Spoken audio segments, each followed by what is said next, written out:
날이 참 추워졌네요. 이렇게 추워진 날씨에는 독감이 유행이잖아요. 다들 건강 조심하시기를 바랍니다. 우선 사연 이야기를 드리기 전에 간단하게 제 소개부터 드리려고 합니다. 전 전주 사는 40대를 바라보는 아직 30대인 평범한 워킹맘입니다.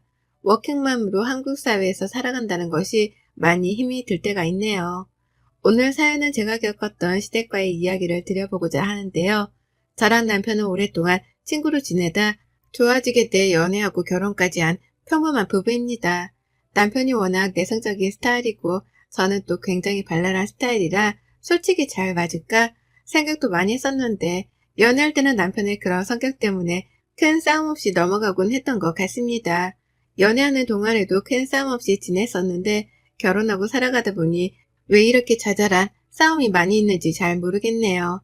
저희는 결혼하고 나서 오랫동안 아이가 생기지 않은 케이스였습니다. 흔히 말하는 난임 부부라고도 하죠. 난임 부부로 오랫동안 지내다 보니 지치기도 하고 포기하고 싶을 때도 많았습니다. 그럴 때마다 남편과 저는 아이를 너무 좋아했기에 서로 위로를 건네며 그렇게 지내왔던 것 같습니다. 1차, 2차, 3차 인공수정에 실패하면서 이번에 마지막으로 해보자 했던 도전에 우리 천사 같은 아들이 찾아왔습니다. 너무나 기뻤고 오랫동안 다니던 회사에 휴직계를 내면서 임신 기간 동안 좋은 거, 좋은 음식에 태교에만 집중하면서 지내왔습니다. 그러고 출산을 하고 아이를 키우면서 슬슬 회사에 복귀를 해야 하는 시기가 찾아왔습니다. 처음에는 아이 때문에 회사를 그만둘까도 생각했지만 남편도 그렇고 주변에서도 지금까지 쌓아온 커리어가 너무 아깝다고 특히 남편이 좋아하는 일을 포기하지 않았으면 좋겠다고 해 남편이 저 대신 육아휴직을 쓰고 제가 복귀를 했으니까요. 오랜만에 회사에 가서 있다 보니 참 좋더라고요. 아이를 키우는 일도 참 행복하지만 또 제가 좋아하는 일을 하고 있으니 그것 또한 행복했습니다. 그렇게 남편의 육아휴직도 끝나고 이제 아이도 어느 정도 커서 유치원을 종일반으로 바꾸면서 육아를 하게 되었습니다. 그때부터 워킹맘으로 살아간다는 게 어떤 건지 알기 시작했네요. 육아도 하고 일도 잘 해내려니 저도 갑자기 출산 후에 안 오던 육아 우울증이 오더라고요. 육아 우울증이 오면서 남편이 한 번은 저에게 물어보는 거예요.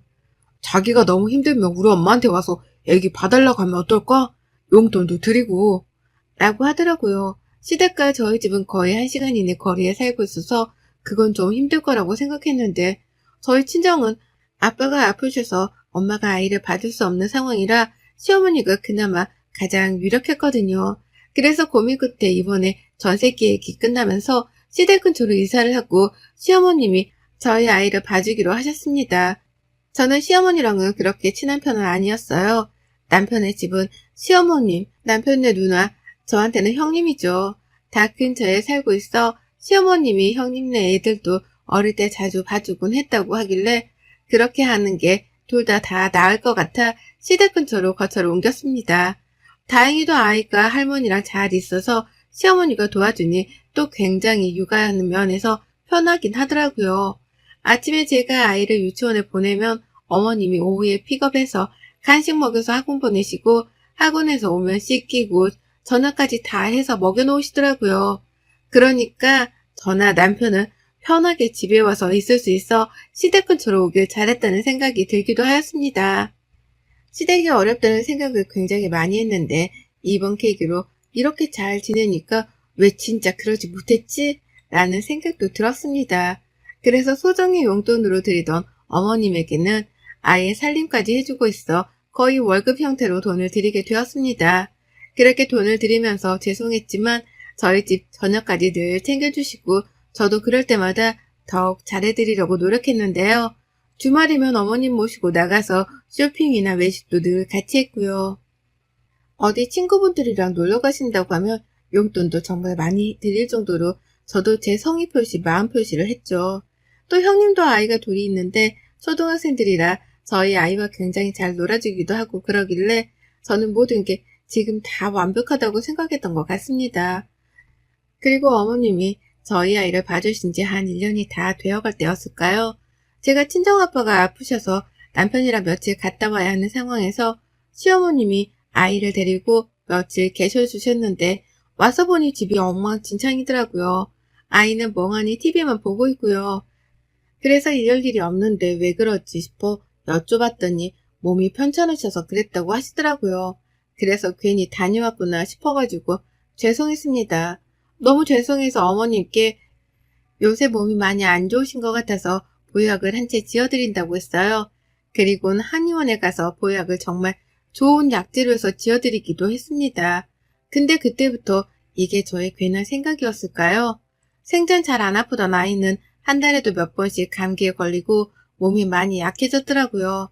그리고 영유아 검진 날이라 검진을 했는데 작년에는 또래에 비해 큰 편이라고 했는데 이번 년에는 작년보다 성장이 잘 되고 있지 않다는 말을 들으니 어머님이 밥도 잘 해주실 텐데 얘가 밥을 잘 안 먹나 싶어가지고 어머님께 여쭤봤어요. 어머님, 저희 애기 혹시 밥 요새 잘 안 먹나요? 아니, 밥 2그릇씩 싹싹 먹지. 근데 영유아 검진 갔는데 성장이 좀 더디다고 그래서 걱정이 되네요. 아, 그랬니? 더 식단에 신경 써야겠다. 감사합니다. 그 뒤로도 아이가 조금씩 미세하게 달라졌다는 생각이 들었습니다. 하지만 아이들이 커가면서 성장은 어느 정도는 멈출 수도 있다고 하니까 너무 조급하게 생각하지 말자라고 생각했죠. 주말에는 아이의 키와 체중을 더 높이기 위해서 고기부터 아이가 먹고 싶은 음식이나 간식들은 꽉꽉 냉장고에 채워두고 어머님께 일주일에 몇 번씩은 꼭 고기랑 야채 같이 주셨으면 좋겠다고 부탁까지 간곡히 드렸습니다. 그리고 나서도 어머니께 드리는 생활비 이외에도 제가 다 따로 음식 재료들은 사서 넣어드렸는데요. 또 독감 맞을 때 저는 병원에 전화해서 웬만하면 수일선으로 돈 주고 맞추려고 생각해서 이번에도 소아과에 전화를 다 돌린 후에 맞고 싶은 독감이 있어 이걸로 꼭 맞춰달라고 하고 돈도 따로 챙겨서 드렸습니다. 아이가 예민한 편이라 접종하고 나면 꼭 열이 나는데 그 백신 약은 열이 안 나서 꼭 그 백신 약으로 맞추려고 하거든요. 그리고 백신을 맞추고 나서 저녁에 아이에게서 갑자기 열이 펄펄 나는 거예요. 너무 걱정이 돼서 왜 매번 맞는 약으로 했는데 그랬을까? 어머니께 여쭤보니 똑같은 약이고 적어준 대로 했다고 하시길래 저는 당연히 그런 줄 알았습니다. 아이가 자꾸만 잔병치레도 많아지고 그래서 회사에 양해를 구한 후 한 보름 정도 연차와 월차를 끌어다가 다 쓰고 쉬기로 했습니다. 다행히도 오랫동안 다니던 회사라 양해를 해주셔서 한 보름 정도는 아이랑 함께 시간을 보내기로 했는데요. 어머님도 그동안 아이를 계속 봐주셔서 자기 시간이 없으신 걸 알기 때문에 이번에 제가 쉬면서 휴가 좀 갔다 오라고 제주도 왕복 여행 티켓도 끊어드렸어요. 친구분들이랑 한 5일 정도 다녀오시라고 숙소도 다 예약해드리고요. 그리고 아이를 온전히 제가 케어하니 아이에게 미안하기도 하고 잘 못해준 것만 같은 생각에 쉬는 동안은 아이한테만 온전히 마음을 쓰면서 지냈습니다. 그러다 아이에게 엉덩이 쪽이 발진이 나서 소아과에 다녀올 일이 있었습니다. 소아과에 가서 진료를 보고 나오면서 친한 간호사 선생님이 있으셔서 선생님, 이번에 우리 아이가 백신 맨날 맞는 걸로 했는데 갑자기 접종열이 나더라고요. 그래서 엄청 애가 고생했는데 다시 독감 접종하기 너무 두렵더라고요. 라고 말씀드리니 그러냐면서 그럼 혹시 다른 거 맞은 건 아닌지 확인해 보겠다고 하는데 선생님이 그러시는 거예요. 어머님, 아기가 맞았던 백신이 아닌데요.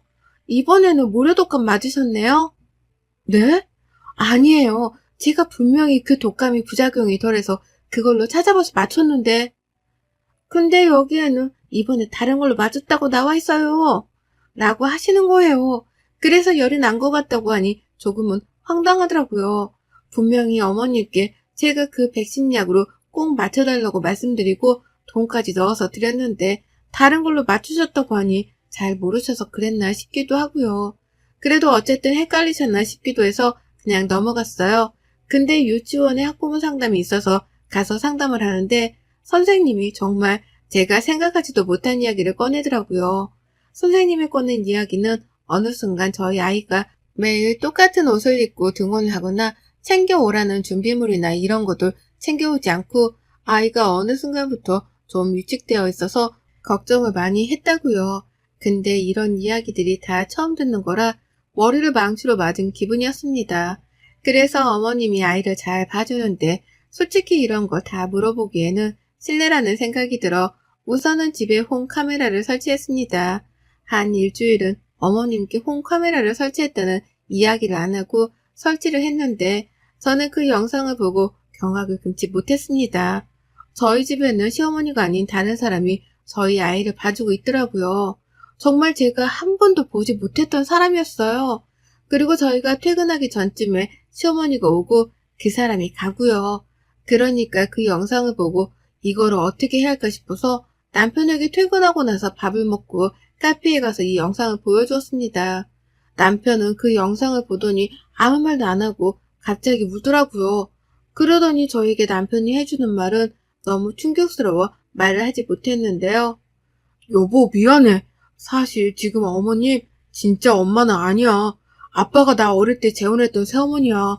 근데 자기한테 말 안 한 건 엄마가 어릴 때 나를 키우기도 했고 나도 진짜 엄마처럼 알고 살았기 때문에 그런 말을 하는 거를 원치 않으셔서 말을 못했어. 엄마가 왜 그런 행동을 한지는 모르겠는데 이대로 용서할 수는 없을 것 같아. 라고요. 시어머니는 남편의 새어머니였고 우선 시어머니에게 이 이야기를 하기 전에 우리 집에 오는 그 사람을 먼저 만나야 할 것 같았습니다. 또 홈카메라로 보았을 때 시어머니가 나가고 그 사람이 집으로 들어와서 집안일을 하길래 바로 집으로 들어갔습니다. 저를 보고 갑자기 놀라더군요. 그래서 제가 누구세요? 라고 하니 아무 말도 못하는 거예요. 근데 심지어 그 사람은 한국 사람도 아닌 조선족 사람이었습니다. 한국말이 서투른 것 같아서 어떻게 된 거냐고 물으니 자기는 그냥 아이 봐주는 거랑 집안일 하는 걸로 취업을 한 거고 돈은 얼마를 받냐고 물으니 제가 어머니께 드리는 4분의 1도 안 되는 금액을 주고 있더라고요. 어머님은 저에게 생활비를 받고 그 생활비에서 조금 떼어 그분께 드리고 제가 집에 들어오면 자기가 있는 척 했던 거더라고요. 처음부터 그랬던 건 아닌 것 같고 한 반년 정도 그랬다고 하더라고요. 그 사람이랑 이야기했던 것들을 다 녹화하고 홈카메라에 있었던 영상들도 확보하고 어떻게 말을 해야 할까 고민하다가 홈카메라로 둘이 바꾸는 순간에 제가 집 앞에 서 있었습니다.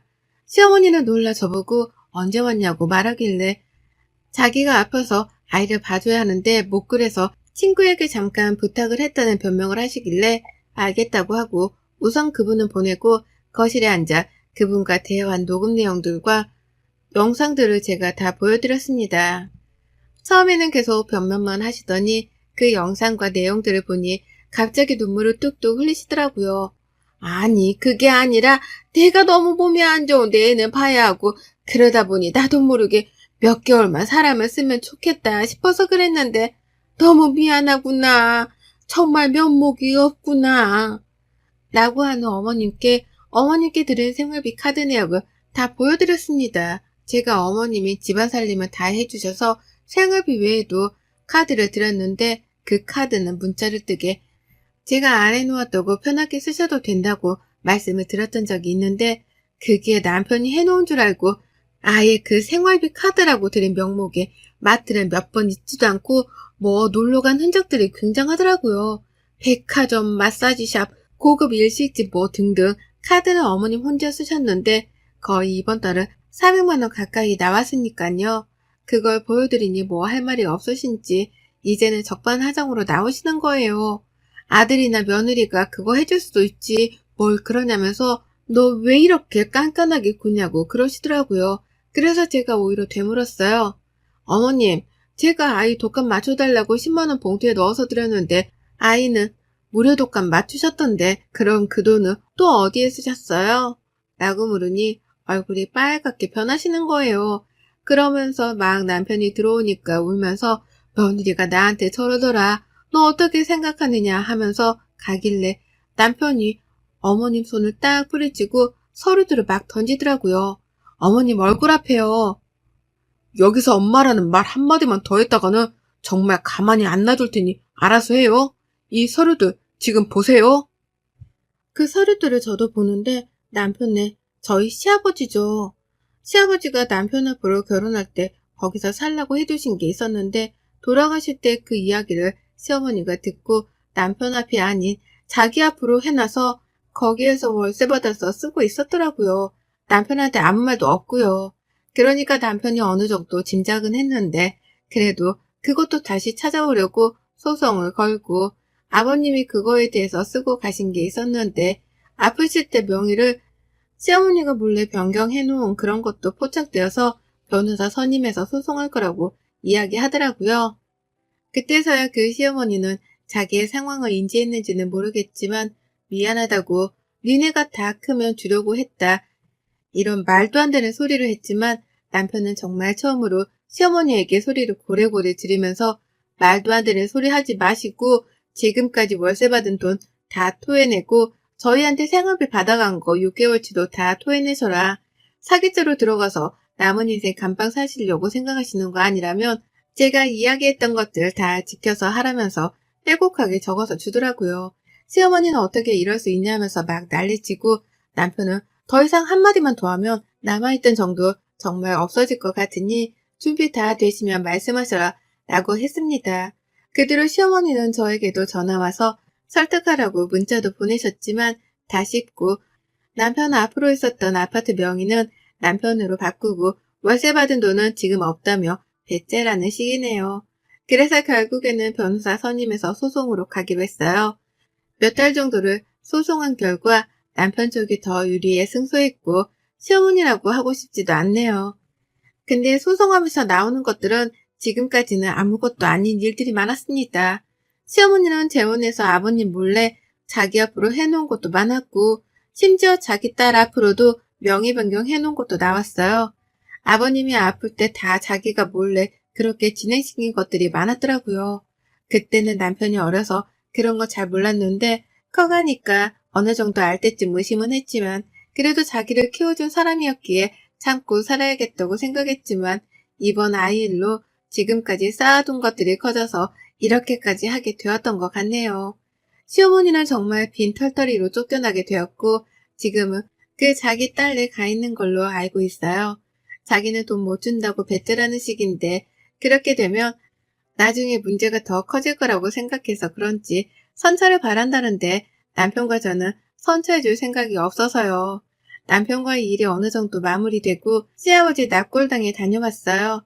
남편은 한참을 그 앞에 서서 눈물을 훔치더라고요. 그리고는 자기를 낳아준 엄마를 한번 꼭 만나고 싶다고 저에게 이야기하길래 저는 당신이 괜찮으면 한번 꼭 찾아보라고 해서 이번에 수소문 끝에 남편은 이제 정말 친어머니를 만나게 되었습니다. 저는 안 나가고 남편만 갔다 왔는데 시아버지가 젊은 적에 바람이 나서 새어머니를 만난 거였습니다. 그래서 아이만이라도 자기가 키우겠다고 했는데 시아버지가 그건 절대 안 된다고 해. 그때는 어머님이 힘도 없고 돈도 없어서 데려오지 못해서 늘 몰래 가서 남편을 보고 왔다고 했나봐요.